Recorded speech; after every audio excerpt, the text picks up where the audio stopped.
क्या कश्मीर के पहलगाम में जो आतंकी हमला हुआ है इससे इंडिया वर्सेस पाकिस्तान में वार हो सकता है? अगर वार हुआ तो कौन जीतेगा? जैसा कि आप जानते हैं कि पाकिस्तान के पास ज़्यादा परमाणु बम होने के कारण वो बार बार परमाणु बम की धमकी देता है।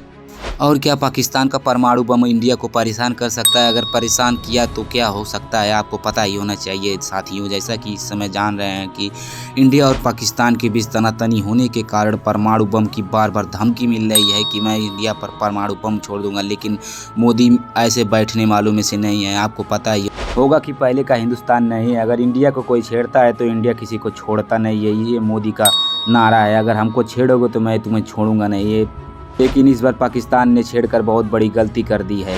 इंडिया और पाकिस्तान से युद्ध हुआ तो कौन जीतेगा? क्या पाकिस्तान के पास इतना पैसा है कि इंडिया से वो लंबा युद्ध लड़ सकता है? लेकिन पहलगाम में आतंकी हमला होने के कारण पीएम मोदी हरकत में आते हैं और पाकिस्तान में जाने वाली सभी नदियों के डैम को बंद करने का आदेश देते हैं, जिससे पाकिस्तान तिलमिला गया है और हवाबाजी में बहुत ज़्यादा कुछ बोल जा रहा है, जिससे कि मोदी को कोई फर्क पड़ने वाला नहीं है।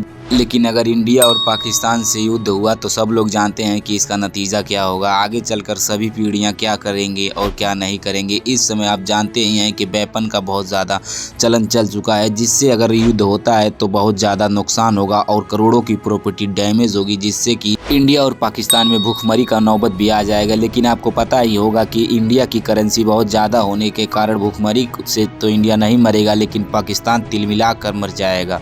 ये बात हम ऐसे ही नहीं कह रहे हैं। चलिए आइए देखते हैं कि कौन किसके मुकाबले में सबसे बेहतर है। पहले हम इंडिया और पाकिस्तान की अर्थव्यवस्था पर नज़र डालते हैं और देखते हैं कि कौन किससे बेहतर है। आप भारत की अर्थव्यवस्था 3.5 ट्रिलियन डॉलर की है, जो कि पाकिस्तान इसके आगे कुछ नहीं है, जैसा कि ये पाकिस्तान खुद जानता है।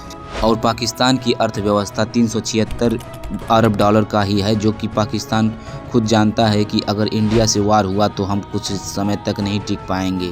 इंडिया और पाकिस्तान के इस आंकड़े को देखकर इंडिया खुद जानता है कि मैं लंबा समय तक टिक सकता हूं, लेकिन अगर इंडिया से पाकिस्तान युद्ध लड़ेगा तो वो कुछ ही हफ्तों के बाद टूट जाएगा। ये मैं इस इमोशन से नहीं बोल रहा हूँ, ये आंकड़े साफ बता रहे हैं कि पाकिस्तान ज़्यादा समय तक नहीं टिक पाएगा और टूट जाएगा, बिखर जाएगा, फिर से भूखा और भिखमंगा हो जाएगा। आपको जानकर ये हैरानी होगी कि पाकिस्तान की सोल्जर की अर्थव्यवस्था इंडिया के रेलवे की अर्थव्यवस्था से बहुत ज़्यादा कम है। अगर भारत के सैनिक की बात की जाए तो भारत के पास 14.5 लाख सक्रिय सैनिक हैं, जो कि दुनिया की चौथी अर्थव्यवस्था में शामिल है भारत। अगर पाकिस्तान की सोल्जर की बात की जाए तो पाकिस्तान में 6.5 लाख सोल्जर हैं, जिससे ये साफ होता है कि पाकिस्तान इंडिया के मुकाबले बहुत ज़्यादा कमज़ोर है, जो कि इंडिया से अब कभी नहीं जीत पाएगा पाकिस्तान। इंडिया बहुत ही आगे निकल चुका है, पाकिस्तान को खुद मान लेना चाहिए कि इंडिया इस समय आगे निकल चुका है, जो कि पाकिस्तान डायरेक्ट ना युद्ध करके इनडायरेक्ट युद्ध करता है। जैसा कि आप जानते ही हैं कि पहलगाम में आतंकी हमला हुआ और ताज होटल पे भी हमला हुआ, पुलवामा में भी हमला हुआ। इसको देखते हुए पाकिस्तान इनडायरेक्ट ही हमला कर रहा है, क्योंकि उसको पता है कि अगर इंडिया से जीतना है तो हमें इनडायरेक्ट ही हमला करना होगा। वरना जैसा कि आपको पता ही होगा कि पाकिस्तान में जल और बिजली और पानी की बहुत ज़्यादा किल्लत होती है, जिससे कि पाकिस्तानी इससे तंग आकर कहीं न कहीं अपना डेरा जमा लेते हैं और आतंकवादी के रास्ते पर भी निकल जाते हैं। पाकिस्तान का इतना स्थिति खराब होने पर भी पाकिस्तान बार बार परमाणु बम की धमकी देता है। मुझे आशा है कि आपको वीडियो ये अच्छा लगा होगा। अगर अच्छा लगा है तो कृपया सपोर्ट करें।